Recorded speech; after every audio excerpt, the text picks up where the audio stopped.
Greetings, everyone. Happy Monday. And again, happy last week of Veganwary. I'm your host, Mallory McCoy, and welcome to this week's live streamed episode of A Monday Moment with Mal. As always, may this broadcast bring you what you need in the present moment. My love is extended to all of those who could use a little extra, and may my light exude positivity and kindness. Ashe, let's seize the moment. Hold on, I got something ready for you. Check, Nina. Hey. Kansas City. You ready? I do not own the rights to this music. 3, 2, 1, go! Welcome to the Red Kingdom. Happy Red Monday, everyone. It is Monday. Yesterday was my half birthday. I'm grateful to be able to celebrate this one as I sneak into this season as an official midlife millennial, but also for my half birthday, the Chiefs won and we're going to the Super Bowl with T Swift. I don't care what you say. I love that dynamic. I love how all of it's in play. Good morning, everyone. This week, let me just start out with my gratitude. What am I grateful for? I'm grateful for community. This week I had a mom who was in need of lactation and breastfeeding support, and I actually had a resource. I actually had a couple of resources, but one of the resources, her name is Keisha King, and she owns Sacred Borders Birth Company here in Kansas City. She's a doula, a pregnancy doula, and a postpartum doula, and also offers breastfeeding support and infant CPR classes. And she used to be my son's swim instructor, so she's like super well rounded. Anyway, I was able to connect with her, and she was able to impart wisdom and insight on what I could tell this mom who was struggling with her breastfeeding journey. And she also was able to lend an ear because I needed to express myself because the situation became more emotional than what I thought it was going to be for me. And so I'm just thankful for her today and thankful that without even asking, she didn't, say like, hey, this is how much it costs for my advice. Nothing like that. She didn't attach money to it. She saw that I wanted to help. And so then she just jumped in and asked how she could help. So I was really appreciative of that. So thank you, Keisha. And if you're looking for doula services, look for Sacred Borders Birth Company here in Kansas City. Also, I'm incredibly grateful to be able to record myself. It was a practice that I had to do as a beginning teacher, and I got away from recording myself in a teaching capacity, and I just kind of freestyled it, if I'm being honest, most of the time. But I was able to rewatch last week's episode, and when I jumped on, before I jumped on, I was a little frazzled a little bit because I was rushing to get my son out the house and get all his stuff together so his dad could take him to the bus stop. And I used a lot of I was like, oh gosh, it was a fest. So thankful that I'm able to see myself and then self-correct, because this is a live stream situation. So I'm not pre-recording it, and I'm not coming off the top, but I certainly have, it's like conversational. So anything can happen in these conversational environments. So my goal today is to not use so many times, but sometimes when my thoughts are all over the place, as the creative that I am, sometimes it's hard to articulate or keep the thoughts flowing in the way that they need to. So I'm going to try to do my very best to not use today. Thank you for joining me if you're here. Also, thankful for the power of social media today. So when I was in grade school, if I had a friend, and my millennial friends can attest to this, if you had a friend who moved away, if you gave them your phone number and they didn't call you, then they just moved away. Like you never were actually able to contact them anymore unless they contacted you. What I mean, you could get their address, you could write to them, but I lost a lot of good friends that way. They would just move and then you'd be like, well, I don't have a best friend anymore. So now that I'm a little bit older and we have all these social media outlets to connect with people, I have actually reconnected with some of the people that I went to elementary school with and middle school with and even high school with. So I'm really appreciative of that. Um, Oh, there's that. Anyway, within the last few years, I actually have reconnected with a friend. We were in fourth grade class together, and I'm sure that we were in class sometime before that because we both went to the same elementary school and the same middle school. So we went to school together, kindergarten through eighth grade, and we were both in the gifted program. So it was called Horizons. Different school districts use different terms for the gifted program, but we were in the same grade, so we were in the same class. Anyway, Amanda Meyer, now Riffy is her last name. We connected, and it was like an organic connection. Like I saw her post something, and I typed my comment of like, "You're doing so well," and vice versa. She would also, you know, interact with my content or whatever. But recently, she asked me to come to Colorado and be a part of her women's empowerment event called Unleashing You, to sit on the panel. And I was like, what? Put me in, coach. I'm there. So I'm really excited to go to Denver at the end of February. And the only reason why I'm saying anything about this, well, not the only reason why, but also we recorded a podcast together and that is coming out this week. So when you see me post the podcast that we recorded together, go check that out because I had a really good conversation with her about being unapologetically you. And that is something that I have walked into these last few years. I feel like I've gone through a metamorphosis in a sense. So I'm really excited about that. And in the meantime, check me out or check her out. She's on Instagram as Amanda Riffy underscore coaching. That's her Instagram tag. And then she has a website, which I will tag later on. I'll actually tag both of the ladies that I spoke about in my grateful section today. And one thing I'm really excited about is whenever I'm in the presence of women, whenever I'm in the presence of the power of women, I get super charged up. Like next year or next month, or wait, this is January. So February, March, there is a local event called Lift Her Up through Suburban Balance. And just to be in the room with all these women, I'm even charged up right now and the event hasn't even started yet. So I just to be in any room with women and it be positive and empowering and not negative. I'm super excited. So that's all that I'm grateful for today. That's not all I'm grateful for today, but that's what I chose to pinpoint. I actually have made it a practice to wake up every morning and express gratefulness in some sort of way. In fact, I was going to try to see, because my phone's on do not disturb. My vision board is my lock screen. And so I get to see every day, that I am intentional about being grateful. So, okay. So today's topic deals with gaslighting.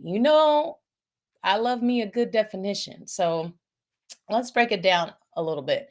What do I mean when I'm talking about gaslighting? Well, this word has become more mainstream as of late due to the rise of the awareness of narcissism.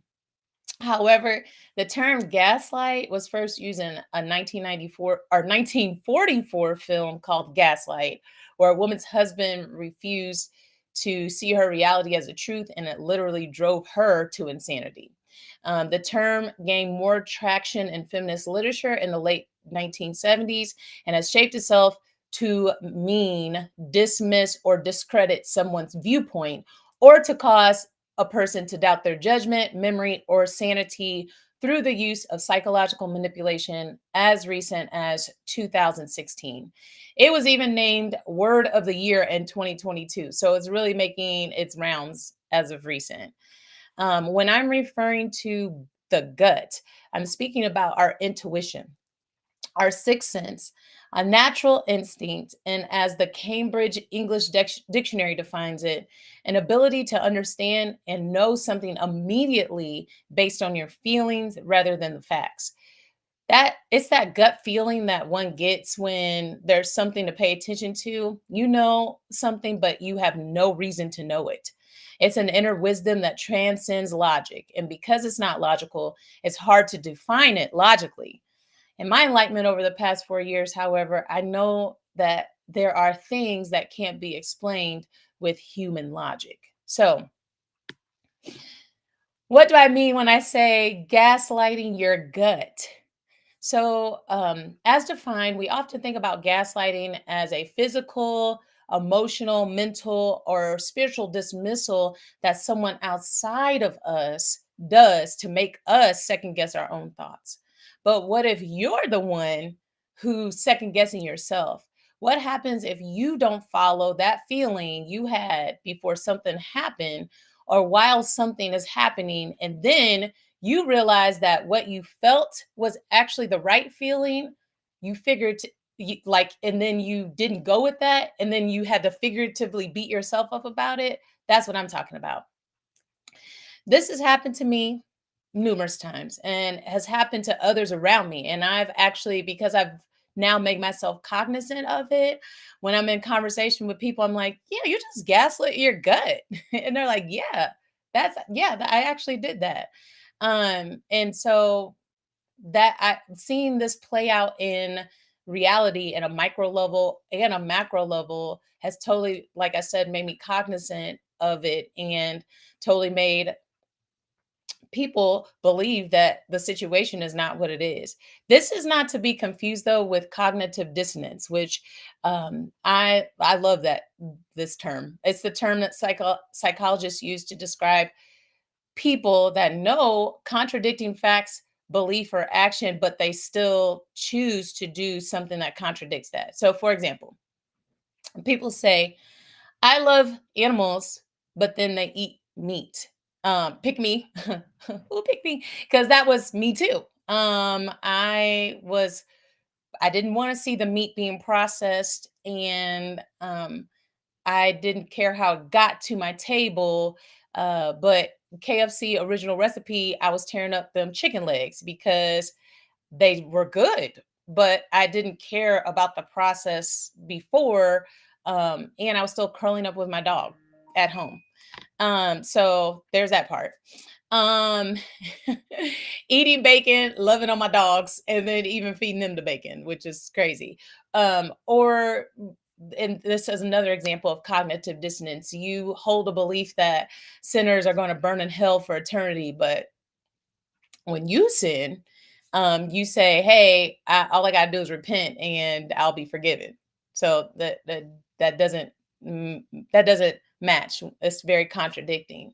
But this is the most commonly accepted uh, example of cognitive dissonance. People know all the facts about smoking and how it affects your health, and yet they still do it. And it I've actually in my life witnessed people who have smoked their entire life, and then they struggle with quitting because it has been so addictive. The nicotine is so addictive. Um, and I understand, certainly the plight of that, but the psychology behind it is, that this is something that is detrimental, yet you still engage in it. So that's cognitive dissonance, but that's not what I'm talking about when I say gaslighting your gut. It can be kind of similar, but not the same. So I have mentioned in previous episodes that I'm a recovering people pleaser. So this is something that I've done practically my whole life is gaslit my gut. I'd have my own opinion or thought about something, and then someone else would come in with their thought that opposed my instinct, and then I would succumb to their thought simply because I subconsciously wanted to be pleasing. Total aside, but relevant. I was subbing for my son's PE teacher at his school in December, and it was like the easiest day because most of the classes were health classes and like two were PE classes, and they got to choose the game or whatever, and I just played music and stuff like that, so it was fun. No one got hurt, so that's always a win. But anyway, the bulk of the classes that I was to be involved in that day were health classes, but instead of my son's school having traditional health classes, they actually have an organization called Synergy come in and teach social emotional classes. So back it up a little bit. Synergy is a local organization in here in Kansas City. They serve the greater Kansas City area, and their intention is to help families become violent free. And so they offer immediate shelter, immediate services for those families who have people that are escaping domestic violence and things like that. And so the social emotional piece is what their their part in giving support and how to manage emotions, which I absolutely love. Like I'm sitting there like this in the whole lesson. I'm the one supposed to be subbing, but there was another lady, her name was Amy actually, who had been doing, she made it so natural. She led the kids in breathing exercises, kid appropriate breathing exercises. And then they talked about parts of the brain. So that's what lesson I got to be a part of, and they were talking about the amygdala and how that's our body's first response to stimuli around us. And she made it very kid friendly, and it like, but it wasn't just kid friendly; it was people friendly because she started talking about how our amygdala is where the fight, flight, freeze, or fawn stays. That's where that's at. And I've heard of fight, flight, and freeze and fawn. I've heard of all of them, but I was thankful to be a part of this conversation to hear talk about what fawning was.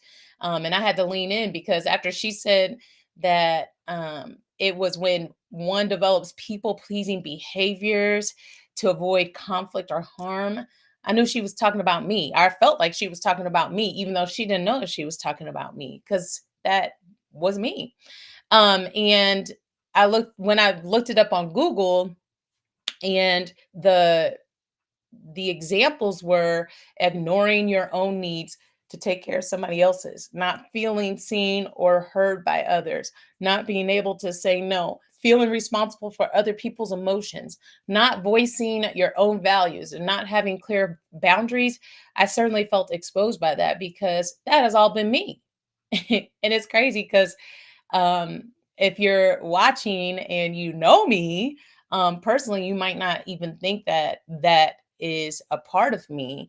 But I'm a life path three. And if you know anything about life path threes, we are the kings and queens of masking. And so that is another part of when people are in people pleasing behaviors. They mask who they actually are because they're trying to become what makes other people comfortable to be.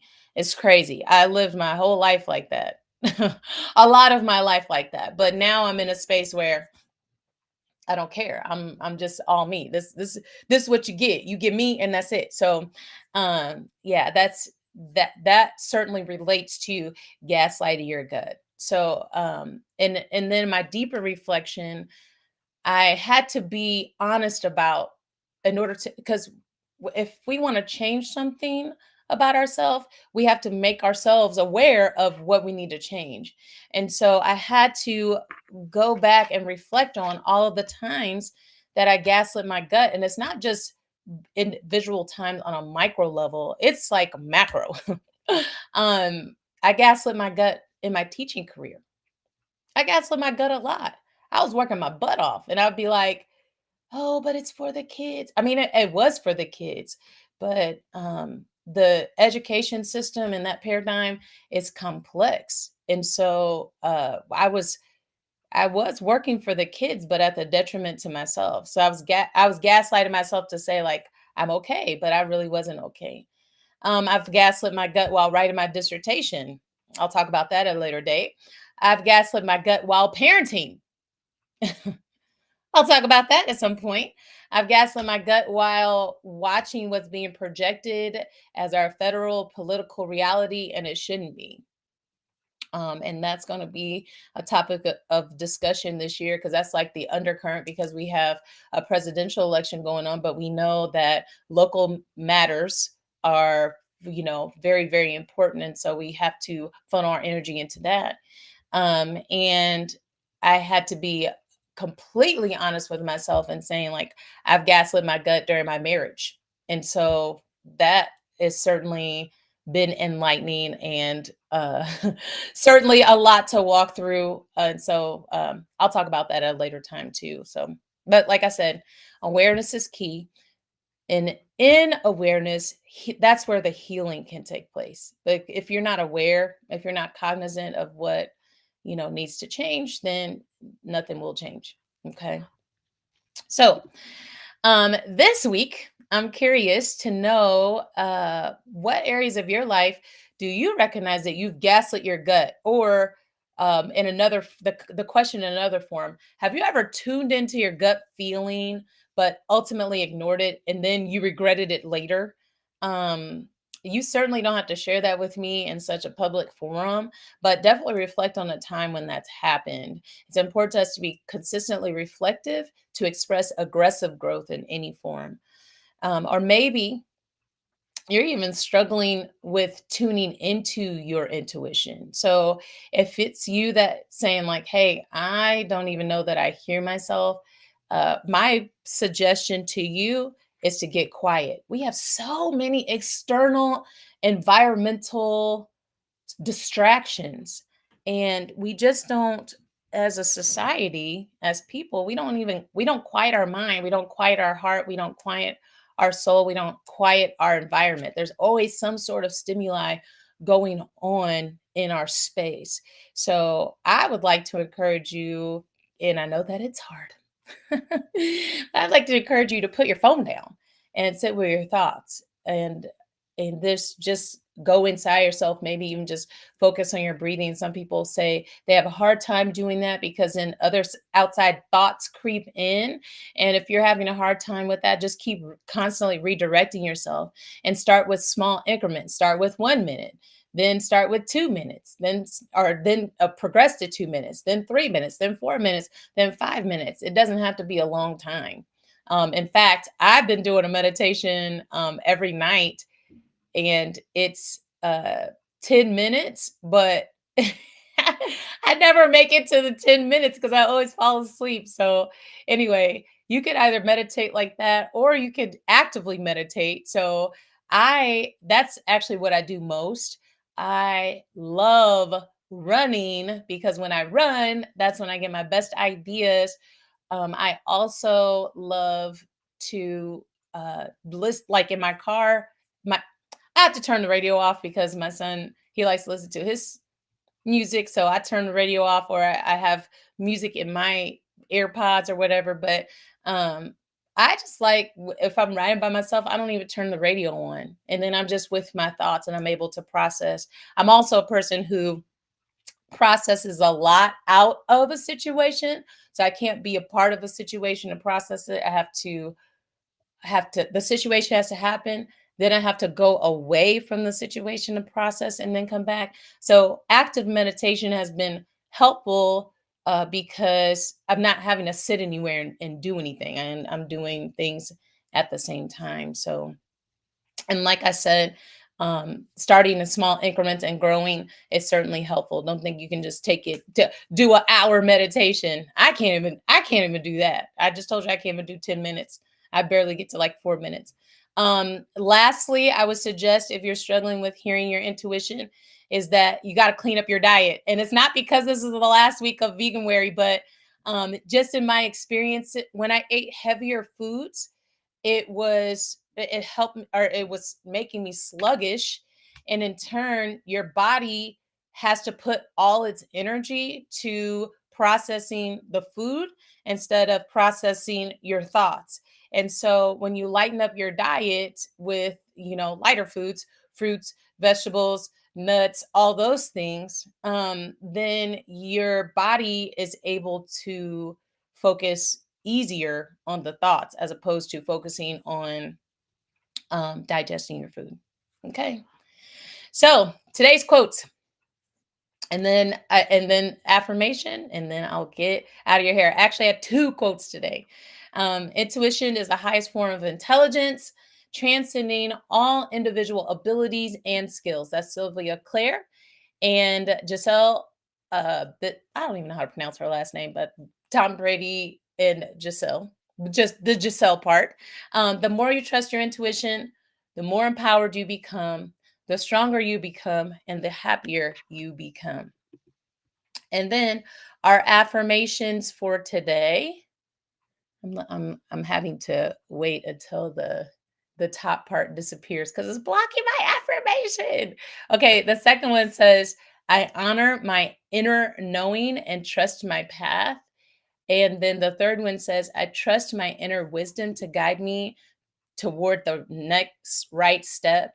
And then, of course, divine guidance is always at my fingertips. If you tap in and you are able to hear yourself, then you are certainly going to be able to be divinely guided. Well, if you made it with me to the end, I see that one viewer. Thank you so much for joining my live today. I'm really excited about this week. I have my choir concert with my kids. Well, tonight I have an extended rehearsal till 7:30, and then we perform on Sunday during the day. I'll post it later on this week if you're interested in coming to check out our beautiful voices in a beautiful space. I love singing in the Cathedral of Immaculate Conception downtown. Your voice just goes everywhere, so I love that. And it's a public event. There's no tickets needed, so you're more than welcome to come. And then we slide into February this week, and February is filled with a lot of national holidays, over 195 to be exact. I looked it up last night. I was like, this is crazy because there's like seven or eight or nine different holidays in every day of February. But we know that out of all of the things that are celebrated in February, the one that we talk about most is Valentine's Day. So, in lieu of Valentine's Day, and this romanticized idea of love, I am going to be tapping into that relationship piece. So, tune in next week for a show that I hope doesn't ruffle any feathers, but I am just going to talk from my point of view. So you can choose to tap in. It's going to be called Is Marriage Beneficial? And so until next week, love and peace to all of you, and have the best week.